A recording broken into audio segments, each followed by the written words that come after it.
Hi Luke, I'm Chris from Budget Cars. I'm just doing a video for you on the Toyota Aqua that you inquired about. So the car is still here and it is still available.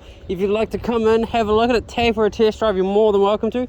This is actually a pretty unique one. So not only is this an S spec, which I'll go over in a second, but this one's also got the body kit as well. So she looks pretty nice and cool, and she's sitting on a nice set of wheels as well. So as I said, it's an S spec, so that means it's got a bit more than the lower grade ones.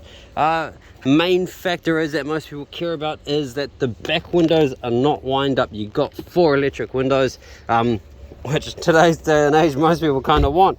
You've also got the rear wiper as well. You got the split rear seats, and the driver's seat is also adjustable, where the other ones they aren't.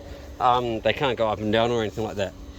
Yeah, but she's rather quite a cool car. Interior is nice and clean. Also push button start, so that's pretty cool. Pop on in. Sweet as. See you, man. Bye.